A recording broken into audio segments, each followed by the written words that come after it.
गर्मियों की एक सुबह थी। सूरज की किरणें जब गांव की गलियों में बिखर रही थीं, तब अहमद अपनी छोटी सी दर्जी की दुकान के बाहर बैठा था। उसके हाथ में एक कपड़ा था जिसे वो बड़ी मेहनत और लगन से सी रहा था।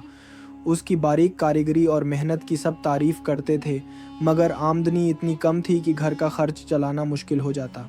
अहमद की बीवी फातिमा बड़ी समझदार और साबर औरत थी। वो हर मुश्किल में अपने शोहर के साथ खड़ी रहती, मगर पिछले चंद महीनों से हालात इतने बिगड़ गए थे कि कभी कभार एक वक्त का खाना भी नसीब न होता। उस दिन अहमद घर पहुंचा तो देखा कि उसके दोनों बच्चे हुसन और मरियम खाली प्लेटें सामने रखे भूखे बैठे थे। उनकी मासूम आंखों में इंतज़ार झलक रहा था। फातिमा ने आहिस्ता से कहा, आज घर में आटा भी नहीं बचा। अहमद ने दिल पर पत्थर रखकर आखिरी चंद सके निकाले और कहा, तुम फिक्र न करो फातिमा, मैं कुछ इंतज़ाम करता हूँ। वो बाज़ार गया तो दुकानदार ने कहा, भाई इस थोड़े से पैसे में क्या मिलेगा, महंगाई बहुत बढ़ गई है। अहमद का दिल बैठ गया। वो सोच में डूबा खड़ा था कि एक अमीर आदमी अपने बेटे के लिए महंगे फल और मिठाइयाँ खरीद रहा था। अहमद की आंखों में आंसू आ गए, मगर उसने हिम्मत न हारी। उसने थोड़ा सा आटा और दाल खरीदी और वापस लौट आया। रास्ते में एक शख्स ने मशूरा दिया, सूद पर कर्ज ले लो और नया काम शुरू करो। अहमद ने मुस्कुरा कर कहा, भाई मैं तकलीफ़ में हूँ, मगर हराम से सुकून नहीं खरीदूंगा। अल्लाह ने चाहा तो हलाल रास्ते से ही नवाजेगा। रात को अहमद ने फजर की अजान तक करोटें बदले, फिर अल्लाह के हुजूर दुआ की, या अल्लाह मेरे लिए ऐसा रास्ता खोल दे जिसमें हलाल रोज़ी हो और मेहनत की कदर हो। चंद दिनों बाद अचानक उसकी दुकान जलकर खाकिस्तर हो गई। लोग जमा हो गए, कुछ ने तसल्ली दी, कुछ ने ताने दिए, मगर अहमद ने कहा, जो अल्लाह को मंजूर था वही हुआ। घर का खर्च चलाने के लिए अहमद शहर जाने पर मजबूर हो गया। उसके पास सिर्फ चंद पुराने कपड़े और अल्लाह पर भरोसा था। शहर की बड़ी बड़ी इमारतें और तेज़ रफ्तार ज़िंदगी देखकर वो हैरान हुआ।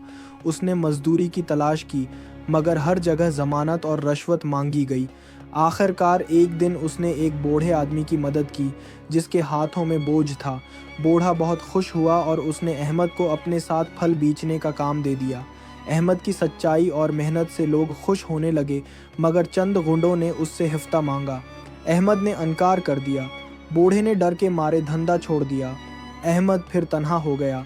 इसी दौरान एक शख्स ने उसे गैर कानूनी माल ढोने का लालच दिया, मगर अहमद ने सख्ती से इनकार कर दिया।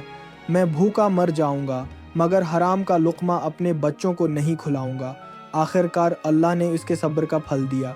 एक कपड़ों के कारखाने के मालिक ने अहमद को मुलाजमत दे दी। अहमद की ईमानदारी और मेहनत से वो आहिस्ता आहिस्ता तरक्की करता गया, हती के सुपरवाइज़र बन गया। मगर आजमाइशें ख़त्म न हुईं।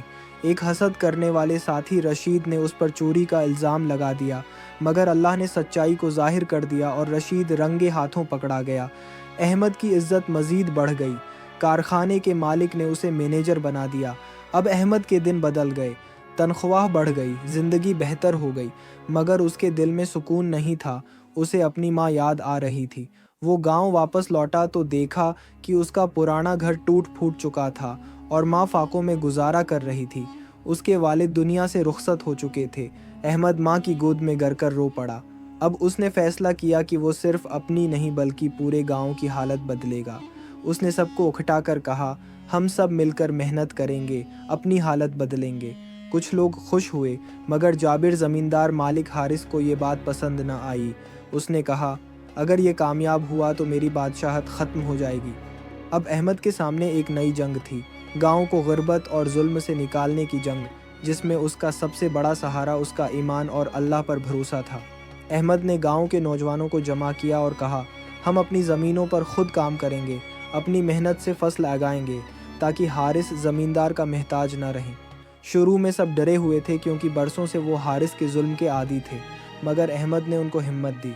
उसने अपनी बचत से बीज और औजार खरीदे। नौजवानों ने दिन रात मेहनत की और थोड़े ही उरसे में खेत सरसब्ज हो गए। जब पहली फसल तैयार हुई, अहमद ने ऐलान किया, ये गला सबके दरमियान इंसाफ से बांटा जाएगा, कोई भूखा नहीं सोएगा। गांव के गरीब लोग खुशी से झूम उठे, मगर हारिस के आदमी आ गए और फसल पर कब्जा करने की कोशिश की। उस रात गांव वालों और हारिस के गुंडों में सख्त मुकाबला हुआ। अहमद ने नारा लगाया, जो अल्लाह पर भरोसा करेगा उसका कोई कुछ नहीं बिगाड़ सकता। अल्लाह की मदद से गांव वाले कामयाब हुए اور حارث کا غرور ٹوٹ گیا۔ حکومت کو بھی معاملہ پتہ چلا اور زمینداری کا نظام ختم کر دیا گیا۔ اب گاؤں میں پہلی بار انصاف قائم ہوا۔